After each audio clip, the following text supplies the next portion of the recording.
Did I just score?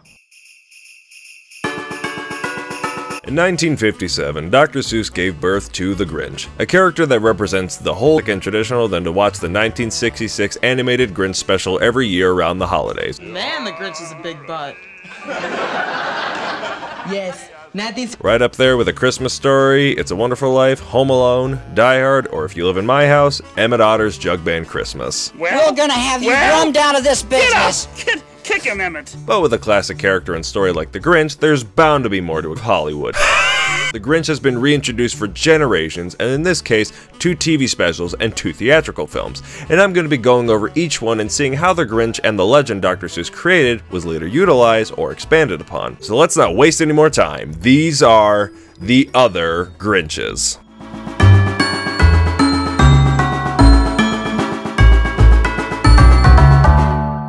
You put your glasses back on and face the facts. Am I the Grinch? I'll show him. This ain't Beavis and Butthead Do America, and it's certainly not Dance Gavin Dance. It's Halloween is Grinch Night. Or just Grinch Night. 11 years after the release of the original Chuck Jones animated special, the original, and gives us any answers about the Grinch's origin? Nope. Not that you necessarily need a backstory for a character, as there have been several characters in fiction that, whom are already well aware of the original special, leaves us with several questions and little to no answers. But for now, let's just try to see it for how it is. It's Halloween in Whoville, and that only means one thing. You guessed it, an ominous gust of wind gets a rise out of the Grinch, so he climbs down from Mount Crumpet to wreak havoc on the people of Whoville, who, much like the rest of the world right now, are on lockdown. Weird flex, but okay.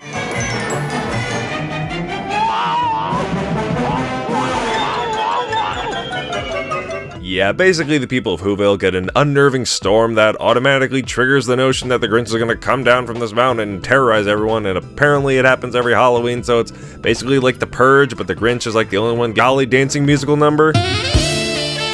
Why does Max have an inner monologue slave song sung by the head Nazi from Blues Brothers and Lord Payne? What am I doing here?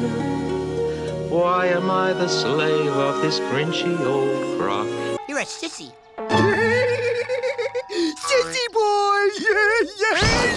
I'm such a yutz. Nothing is explained, and the plot is thinner than the paper it was written on, except the primary focus isn't really much the Grinch, and thus tries to keep him from reaching Whoville. This special was created through popular demand to have more of the Grinch expanded upon, so Dr. Seuss wrote this special not based on any of his books, and wrote the screenplay himself. And sometimes when authors write screenplays, it's a little bit tricky. Roald Dahl wrote the 007 movie You Only Live Twice, the same one where James Bond had to masquerade as a Japanese man, with eyelid roofs included nonetheless. Yikes! I have to say though, I don't mean to shit on Dr. Seuss, since Hollywood is doing a bang-up job of that already. But the writing here rubs me the wrong way. For one, Dr. Seuss has been known to sometimes possibly implement his Christian views into his work, and not for nothing, but for a Halloween-themed musical by the most famous children's book author of all time, it's pretty offsetting when you have to hear lyrics like this. Problems are immense. I wouldn't go out on Grinch nights for $6.60. Did he just say, he did?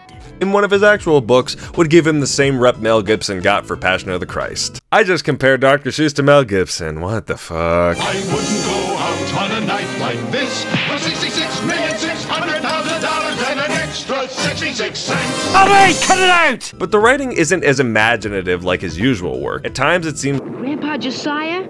And Grandpa Josiah said, "Yes, Euchariah?" And Euchariah said, You know something, Grandpa Josiah? "Do I know what, Euchariah?" You know something, Grandpa Josiah? Shh, Euchariah. You know something, Grandpa Josiah? Shut up, bitch!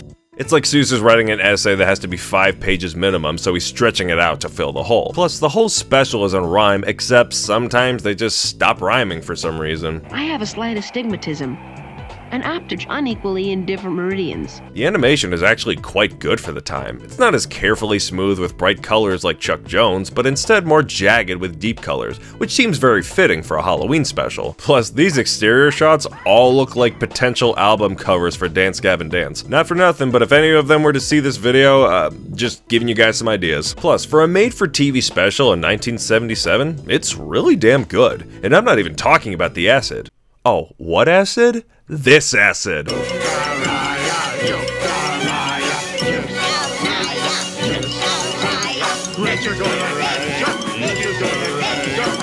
Remember about it. I used to watch this special back on VHS when it was included with Green Eggs and Ham, racism allegory, and aside from the one time I watched it for this video, I don't remember anything outside of this nightmare sequence from the Grinch's paraphernalia wagon. I mean, look at it. I feel like I'm watching Tim Burton trying to capture David Lynch. Tim Burton actually used a lot of inspiration for the Grinch when he implemented the designs for Nightmare Before Christmas, and I'm sure he took a lot from this one too. I'll remember this one too. As if it's being trimmed down. I don't know if they would ever change how dialogue heavy this special is, otherwise there's a lot of great animation here. The original voice of the Grinch and the narrator Boris Karloff died in 1969, like a champ, and for this special he was replaced by Hans Conried, who voiced Captain Hook in Disney's Peter Pan. And yes, inserting clips from that movie into this are a lot of fun for me. Wouldn't I fear very much care for me now?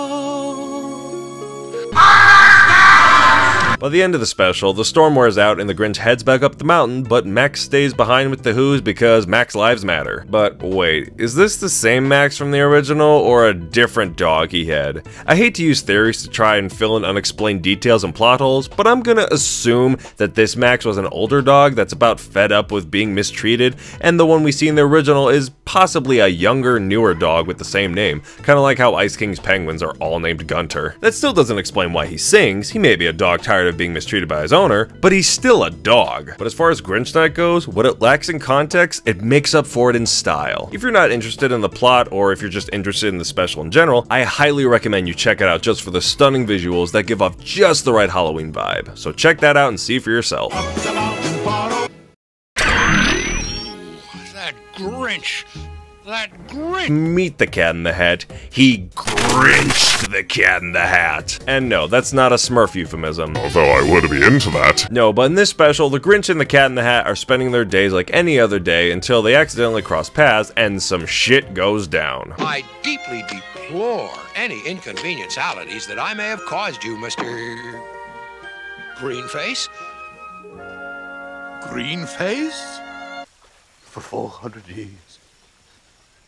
And because the cat basically called the Grinch a racial slur, the rest of the special plays out like an episode of Dan Versus, where the cat has the Grinch on his last nerve, so he goes out of his way to make his life a living hell. This includes crashing his car, distorting every comforting run into anything. I want to say I'm happy the Grinch is enjoying himself, making someone suffer since he couldn't even do that when stealing Christmas, but the fact that it's the Cat in the Hat, who really did the most optimistic fictional characters of all time, not a single negative thought in his mind, and was just nothing but good tidings to everyone around him, and the whole special is spent making him suffer for something he really isn't to blame for. Am I watching The Cat in the Hat or The Hunt with Mads Mikkelsen? The dude in that movie was falsely accused of touching a child, but somehow the Cat in the Hat is harder to watch suffer.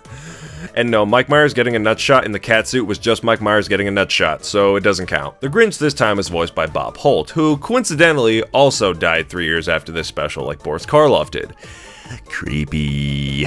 Truthfully, I don't know anything about this actor, but from his voice, I almost assumed it was Jim Cummings doing the Grinch. It sucks out of the air every noise, every sound, and gargles the sound waves for 50 miles. I just kind of figured it would be another one of those Woody and Buzz situations where two completely opposite persons and it doesn't matter where he goes or what he does because the Grinch is always gonna find him and ruin it for him. I wish I could say there's a lot more than that, but that's literally the whole special. The cat suffers, or Grinches, the Grinch laughs, rinse and repeat another 4 times. Kinda seems like a lame way to deliver a crossover between two of the most iconic children's characters. I feel like they could have done so much more with them, but then again, I think they're just trying to keep it safe and simple for Seuss. And maybe after watching the DuckTales Darkwing Duck crossover, I expected too much from this one. But what I did not expect was the ending. Aside from Grinch Night, the character almost always has to turn good in the end, and considering the way this special was playing out, I was gonna assume they would have something silly like, but no. The Grinch is Grinchy because he hasn't mourned the death of his mother. What the what? There, son. Everything's going to be all right. Mama? So the cat learns of this real insecurity and has a chorus sing a song outside of his house, because I guess he's earned enough not to live in a cave anymore, but he's still on the edge of a cliff regardless. They sing a song about always remembering your mother, and he finally lets it out. Honestly, this is where Adams... It's like people only do things because they get paid. And that's just really sad. But as this crossover goes, it didn't really need to happen. Not like it is pretty heart-wrenching seeing the Grinch cry. There's not really many instances of that you see with this character. But even for this special, it's got the look of Seuss, it's got the imaginative surrealness.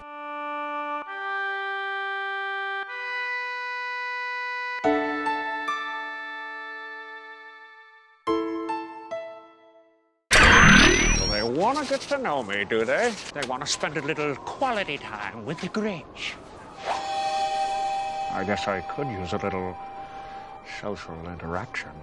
Oh boy, straight out of the new millennium comes the Grinch film that Gen Z eats up like it's covered in deep-fried Baja Blast and bacon. From producers Ron Howard and Brian Grazer comes the live-action Grinch movie starring Jim Carrey. Fuck you.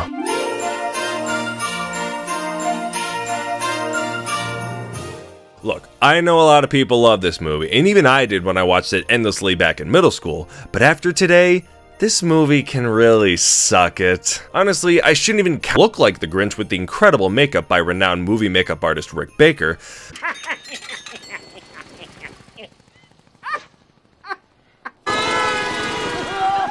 It's because I'm green, isn't it? But then, truth be told, I don't blame Jim Carrey entirely for that, since wearing that Grinch suit made him feel so claustrophobic that he was practically being buried in green yak hair. Came up with a brilliant idea, which was to hire a gentleman who is trained to teach CIA operatives how to endure torture. If you're freaking out and you start to spiral downward, turn the television on, change a pattern, have someone you know come up and smack you in the head. So in a way, his sporadic movements weren't just acting, they were a cry for help. In addition to the fake teeth and yellow contact lenses, this may be the hardest acting job he's ever had to endure. And I said endure.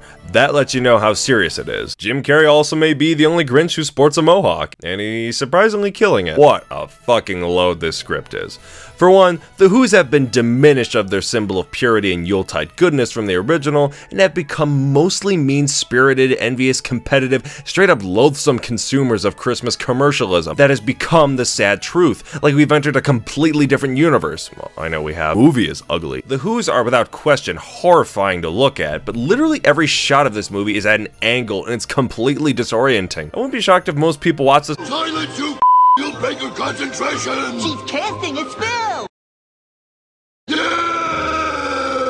Along with the Who's having totally opposite personalities now, they play a role in the Grinch's backstory. Yeah, they gave him a completely unnecessary backstory. Basically how he was made fun of by everyone on Christmas when he, for once, tried to give the holiday he was bitter towards a chance, not to mention in front of the girl who liked him. To the spiteful people of Whoville, who themselves are consumed by the holiday's mass commercialism and material, and even when they get their presents stolen and everyone's upset their Christmas is ruined, it's all resolved in a matter of a single minute, but only seems like the characters were making it up on the spot and just going with it. One guy says, "Yeah, Christmas isn't about gifts, it's about each other, see?" And everyone in Whoville is suddenly, "Oh yeah, I'm okay with that, sure." Everything was led up to nothing. And I had to hear that goddamn Faith Hill song they put in the backgrounds all the time. It'd make a lot more sense if they had different arrangements of Welcome Christmas, but damn it, they gotta suck you into buying that soundtrack. Plus, for a movie based on a children's book and cartoon, there's a lot of innuendo sprinkled about. Oh yeah, sprinkled out like a paint can. Hey honey, our baby's here! He looks just like your boss. Right, because she's fucking other men. Plus, a lot of integral scenes from the original are somewhat glanced over here, whether they're presented too short or pushed to the side to have Jim Carrey's hilarity be the main focus. But I think that the most likely reason of all may have been that his heart was 2 sizes too small. The movie doesn't really start resembling the book until an hour mark in, and some of the most famous sequences with him sneaking into houses and stealing their stuff now seems like they're pandering for laughs. I mean, hey, if you've been doing it since the movie started, why stop now? But with all the shitting I've been doing on this shitting of Dr. Seuss, is there anything I actually like? Well, the sets are pretty large scale, and they're very much Seuss inspired. Every shape of machinery or structure has that special Seuss curvature he's known for. And I really enjoy the wind effects high up on Mount Crumpet with the snowfall and the clouds that look like they stretch for dozens of miles. It's especially beautiful near the end of the film during a sunrise with the color blend of blue and pink, which I absolutely adore. Plus, the overall look of the town with all of its decorations give off a comforting Christmas vibe. I'll give it this, it's the one movie I've seen where Molly Shannon isn't so terrible that she makes me want to bite my finger off. The best way to sum up— It has all these awful contrived characters and these terrible performances. It's, oh my god, it's so bad. It's so bad, you guys. It's such a terrible movie. I don't know why, I can't help it. It's such an awful movie. More people enjoy it as a Jim Carrey film and much less as a Seuss product, and if this isn't a testament to the reputation they've had the last 20 years, I can't say what else does. Well, maybe the Lorax, but you know. You're not just wrong, you're stupid. Now wait just a minute. And if this movie didn't make you laugh, give it a few years and the producers will make a better written comedy series. But if you want to see what the hell I was just boasting about, check it out and see for yourself.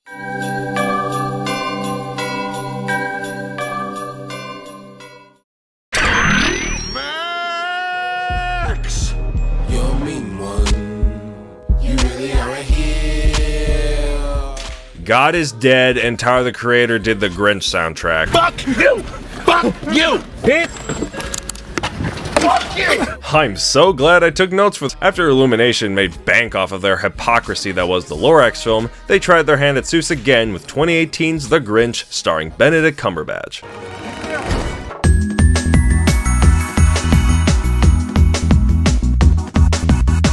This isn't a bag of Lay's chips, but let me tell you, it's just as hollow. I've reviewed, but because the movie doesn't care. The way this movie conveys its plot is worse than to try as hard to get you captured in again, even though this one is significantly marketed towards children. You know, people who probably haven't seen any Grinch. At least Disney markets off nostalgia for their viewers who grew up with those animated films to make them see the remakes, but this film has really nothing going for it, except for Illumination's filmography. And even at its own efforts, much like every other Illumination film, they play it very safe and generic. And the Grinch himself here should be the prime example of that. They make no effort for the Grinch to seem like his sadistic self, or even that sinister looking. He's much too polished to have any sense of personality, but he barely fits that definition. You're a mean one, Mr. Grinch, is not what you're gonna get here. You're getting the mildly unpleasant one, Mr. Grinch. Not the one who would use his dog for talks to him like an awkward roommate. That doesn't sound like a complete parallel to his character at all. That's like if Deadpool was against violence and vengeance. You're kind of forgetting what people like about this character. If there's any word I can best describe how backwards and screwed over the Grinch is in this movie, it's this. How much emotional eating have I been doing?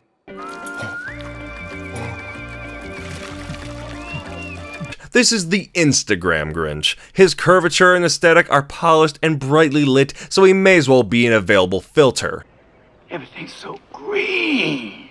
They also take a few notes from the Jim Carrey Grinch, where his hate for Christmas comes from childhood trauma, but surprisingly is handled even weirder than that version. Surprisingly enough. Yes, they do give him a backstory, but one that's not really delved into. So I guess he was at an orphanage, but nobody wanted him, so he escaped during Christmas time, but it's displayed in a way that makes it seem more hallucinogenic, but also as if he really doesn't remember what happened. It's like they expect the kids to put the pieces together, or hate, just annoyed with Christmas, since the Who's Who are kind of aggressively nice people. Huh? To save us all from Satan's power when we were gone astray. God rest ye merry gentlemen, let nothing you dismay. Remember Christ our Savior was born on Christmas Day. Oh, Hi, church! Oh yeah, and implementing words like Christ and Satan suddenly make the Grinch really isn't angry, he's just lonely. So basically, the Grinch is no longer the Grinch, he's BoJack Horseman. Oh, I don't deserve breakfast. Shut up. Don't feel sorry for yourself. What does that do? Get breakfast, you stupid fat ass. Hell, even with Will Arnett having the same voice with every character he plays, he would have been a much more fitting role for the Grinch, because Benedict Cumberbatch really doesn't know what he's doing. Let me guess. Small child, December 20th, rapidly searching for a He's doing this very nasally American accent for no other reason than he didn't want to be the only British voice among other American voice actors. Why not? Boris Karloff and Hans Conried were British amongst American voice actors and they did just fine. I'm gonna steal that Christmas. Like I said, it seems almost pointless to explain the plot because it doesn't have any flow and it doesn't seem like it wants to take any risks to surprise you. The narrative has as many ups and downs as a dead heart rate monitor. Convenient since you'll be bored to death watching with just stuff happening. Wait. Rewind that. You did. You made Sonic do the floss, you made the Fairly Odd Parents do duck lips, and now you've made the Grinch dab. What you have done has made God very unhappy. Oh, and Cindy Lou Who... No. Just... no. I'm gonna sit in the living room with my eyes wide open like this. And if I start to drift off, I'll just open them wider! Sure, they had to give her a personality because, well, honestly, she lacked some in the other one, but they made her too annoyingly spunky. I don't know, she kind of seems like I'm happy with her, thank you very much. She's also got this very token squad to help her with her plan to catch Santa Claus, so they had to integrate her in the Grinch somehow, but I've already forgotten them, and by the time you see this movie, you will too. Alright, maple syrup. We pour it on the roof, the reindeer get stuck, and then they can't fly away. Science! Yes, science! As if this film couldn't get any more tired, it takes a lot from Despicable Me. Similar character designs, grumpy hermit having a scene walking around town being dastardly and becomes less of a jerk towards the end, similar line deliveries. We are going to steal We're gonna trap! This film sort of starts and ends with not much happening. But I will say, compared to the Carrieverse, especially the ending, when the Grinch brings back their toys, he ends up feeling guilty about it, Cindy Lou Who invites him to their Christmas feast, and they welcome him with open arms. I've heard a few people say they didn't care for this movie, yet the ending got them a little emotional and teary-eyed. And yeah, I'm not gonna lie, it did the same to me too, yeah. I've spent my entire life hating Christmas, and Christmas I hated. It was being alone for it. And it may be boring and easygoing, but it's a lot easier to watch than the Carrieverse. Each are different in their own unique way, and the Grinch certainly has an interesting assortment of specials. He's definitely been given more treatment for his adaptation since his story is so classic and timeless duration than other Seuss characters. The Cat in the Hat movie is ironically funny, and I've heard Green Eggs and Ham on Netflix is surprisingly good, so I'll have to check that one out soon. The Grinch is a timeless character with a timeless story that for sure will have even more adaptations as time goes on, and it's a story worth telling to your children and your children's children, whichever one of these. And if it's not too soon to say this, Merry Christmas and Happy Holidays to all of you. Oh, and don't bother watching that NBC musical of The Grinch. It's utterly boring and forgettable. I was different at school, kept my social distance before it was cool. Okay, show's over, time to go back home.